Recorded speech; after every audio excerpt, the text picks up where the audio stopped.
Canada's Walrus magazine is hosting a national series of conversation events which focus on children's mental health. Walrus is the high-quality magazine Leonard Cohen says is one of the best things that's happened to Canada. Broadcaster Sheila Rogers is another best thing, along with her cohort, Shelley Ambrose, who is a stellar event producer and the co-publisher of Walrus Mag. It is my pleasure to welcome Sheila Rogers and Shelley Ambrose back to Studio 4 to tell us more. I doubt I have ever had the nerve to put the two of you together on a show.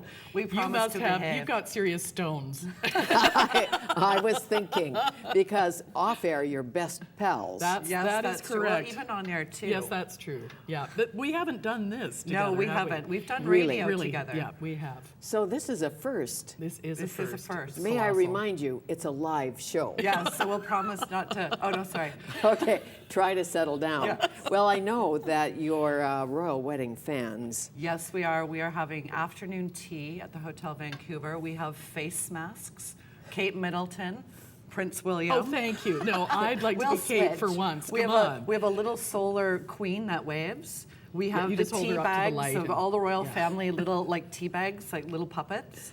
What else do we have? Oh, we have Union Jack lip gloss. Oh, we're ready. And we have fascinators. Oh yes, we have That's the most important fascinators. The little hats that you wear instead kind of of hats. at a tilt. Well, thanks for explaining that. I was born in Montana. I don't what believe. do you know about the monarchy? I don't believe Nothing. we had fascinators. Okay, we have fascinators, and we have a whole page on how to wear them. It's like a sari. Like there's a whole kind of thing you have to really? do. Oh, I can't wait. What We're time are we getting up to get dressed? Well, we're getting dressed at 11 p.m. so that we're ready. Because With our fascinators. In Vancouver, the wedding starts at 2 a.m. Probably. Yeah. And the Yes. champagne will flow at 11:05. Sherry, I have darling. no doubt. Oh, Sherry, darling. Sherry, darling. Of course. Pinky's ready. And tea. Yeah, should be good. Maybe some gin just to, channel the Queen Mum. I'm thinking, because the Queen Mom was pretty bright and pretty old when Indeed. she died. Yes, she that's was. right. She So maybe was, and we miss her it was still. the gin, Maybe, the gin. I have a feeling Yeah. it's a preservative. probably. And she probably added cranberry. Oh yeah, very healthy. I have a friend who lived Don't to say be- why.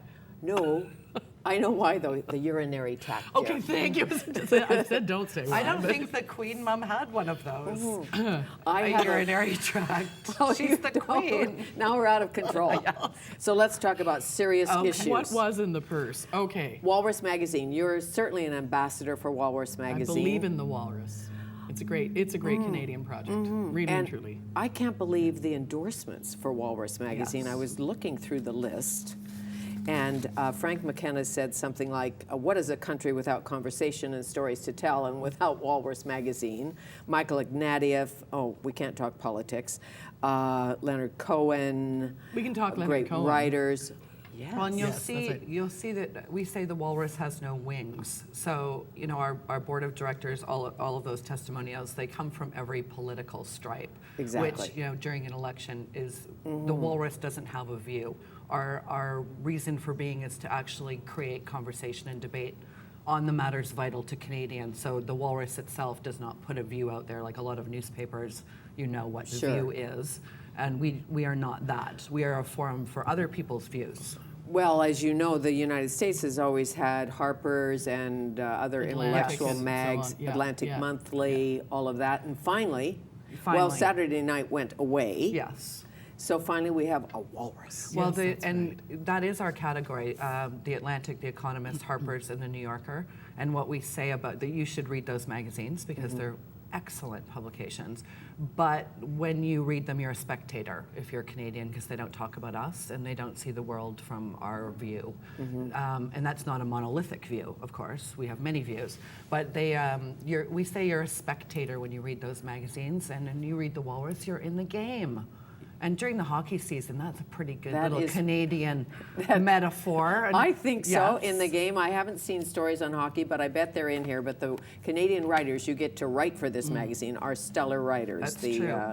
The John Vailliants and the Tim Yes, Taylors. and the Deborah Campbells, and we have coast to coast to coast writers, artists, illustrators, photographers. And are the editors saying, do we have enough about the West in Walrus I in the don't know meetings? that in the meeting. I think, unlike previous places where I have worked, like the CBC, where there seems to be a quota of, we don't actually think about it that way. we think our writers come to us with ideas, and they come from all over. So we don't have a big map of Canada with little pins in it. Okay. But we have. We've done. Neither does the CBC, No, to be fair, no, but no. anyway. We never did. We've all worked at the CBC. Yes, We confess. Absolutely. We do use Yeah. we don't use the word the regions at the Walrus. You don't? No. Okay. We It's do a not. very bad word, And we're, really. for instance, we're doing a huge cities project right now, and we started with Vancouver. So last year we did a cover story on the Vancouver, the city of the future, and we're now working on Montreal and Winnipeg and also Toronto, new mayor, and How all those great. sorts of things. Yes, new mayor, new noisy Yes. mayor. And then if you could help those Habs win the next hockey game. I know it's over for this year. Crushing. The next chapter, CBC, are you enjoying it? I'm having a ball. bet. It's a crash course in Canadian literature. We do 3 novels a week, or 3 books that are major, nonfiction or fiction. It's a ball, though. It really is. I mean, writers are the observers of our times, and those are the brains I get to pick. And I get to choose who I talk to, which is How really great. a lovely thing. You may enjoy that experience yourself. I do. But it is surprisingly. fantastic. Yeah. Best job in the world. It is, yes. Well, I'll arm wrestle you for it. I'm really very happy with this particular position. How great. Yeah, thank you. And conversations, as McKenna said, are what this country should be about, Yeah. and really what this country is about sometimes. So tell me about the series. It's Well- an invitation-only series, right? Yes. Well, this series is. I mean, we produce lots of events. The Walrus does public debates on all kinds of things, fresh water and globalization, and we have this mandate that what we do on the page, we lift off the page and put on a stage. And we have a lot of corporate partners that have other interests that we produce the content. So for you're them. funded by... We're funded by RBC for the mental health series. RBC has 3 giant projects that the Walrus is involved in. The future of water, fresh water. We've done some big stories. They also have the visual art project. So RBC sponsors all of our cover artists, which is fantastic. And their other interest is children and youth mental health, specifically stigma. So we have produced a series of conversations across the country called the RBC Walrus Conversation Series on Children's Mental Health. And we have wonderful people like Sheila who moderate these conversations with people involved with mental health, and Sheila in particular, and I'll let her tell you why Sheila in particular, because it's not just that she's a fantastic interviewer and moderator, she has there's a reason why mental health is a topic for Sheila. Well, thank you very much for that introduction. Thanks for that. There you go. I'm what they call in mental health circles a person with lived experience. I don't know when I first had depression because it didn't even occur to me to go and get it diagnosed. But I am thinking it must have been in my teens. I was in a car accident. I see the car accident and the sort of onset of depression as having a very close relationship. And now, of course, everybody's looking into concussions and hockey players and football players, but really concussion just shakes your brain up entirely. And so my first episodes were when I was a teenager. I've had it so from the time I was a teenager till now, but I wasn't diagnosed until 8 years ago. I had a little slip in my office. I fell, hit the side of my desk. My blood pressure was raging. I took time off, and then in this time off, I completely lost the ability to talk. Which is, I know, as incredible as that may seem. Completely lost her voice. Yeah, I could squawk, but I couldn't talk, and I just also lost the ability to get out of bed, clean myself. I mean, I don't know how feral you'd like to know. I mean, really, the details were pretty... In the dark hole you were. In the dark hole I was. It was an absolute cave, and it was really awful. When my husband Charlie was finally able to get me to see my doctor, she sent me to a psychiatrist, and we finally had a diagnosis. One of the best days of my life, because I could then do something about it.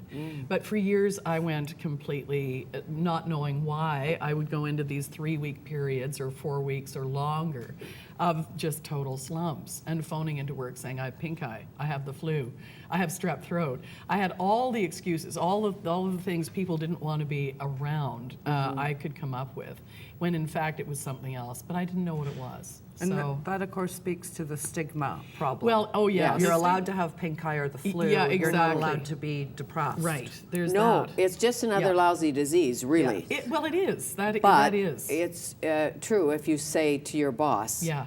I'm so depressed I can't come to work. Right. Your boss, an evolved boss would say, totally understand, take a mental health day. Yeah, and not exactly. so evolved Not boss. a mental health month.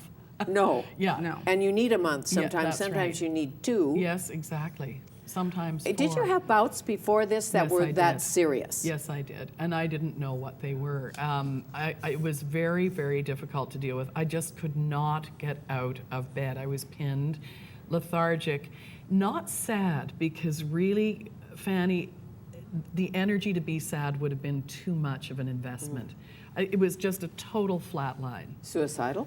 Yes, yes, and I would say that the reason I am here today is because my husband has helped me through those periods. But yeah. And did you resist any kind of medication, Yes. any kind of alternative therapy? Because everybody tries to help, as you know. Yes, exactly. When I was diagnosed, I went immediately onto medication. I went on to, well, I won't name the medication, but it made me someone I didn't want to be inside of. It just made me wild. And it was the wrong thing. So searching for the right medication is a journey. That it's not easy to find the right medication.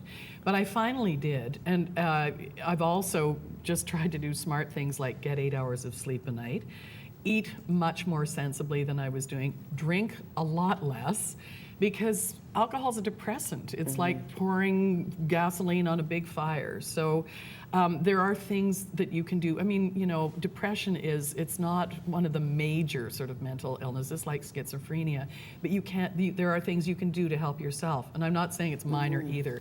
It has at times destroyed my life. Well, I watched an interview the other day, Michael Douglas and Oprah. And as you know, Catherine Zeta-Jones has checked into a facility and is now out making a movie. And the reason she admitted that she was having troubles with depression was because the National Enquirer was going to tell the world. Yeah. But that said, Michael said to Oprah, well, he said, I have cancer, my ex-wife is suing me, and my son's in federal prison. So how There's can my some- wife yeah. say to me, dear, I'm depressed? She, you know, you could see that. Yeah. How Yeah. can I bother you? So she had to hold it in. But wouldn't you think if you lived with somebody, they would be aware? Was your husband aware? Well, he knew something wasn't right, that's for sure. Because when I'm not depressed, I'm like this, as irritating as that might be to some people. But I have enormous energy, and yeah, I like to think I really take a big bite out of life. But because it's a disease, it's not something you would will. And I must talk to Michael Douglas about this.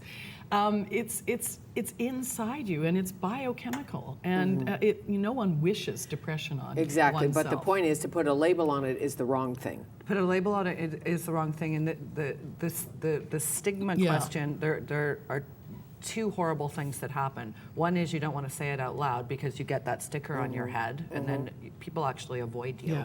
The other is that we don't have the system. There's no mental health system properly in place like there is for a cancer diagnosis and treatment. So there are all these weird silos where Yes. people go, especially people like you're an adult with an adult husband who's trying to work through this. If you're a mother or a father or a family member and you've got a 4 or a 5 or a 6 or a 10-year-old, and you're trying to figure out how what's wrong and how to deal with it. There's no sign up somewhere that says children's mental health, walk in the store and we'll help you, and here are all the different avenues. Exactly, unlike the diabetes clinic or the, Right, the heart and that's stroke right, clinic. exactly. It's true, there are associations and certainly people working tirelessly Yes. to bring it forth.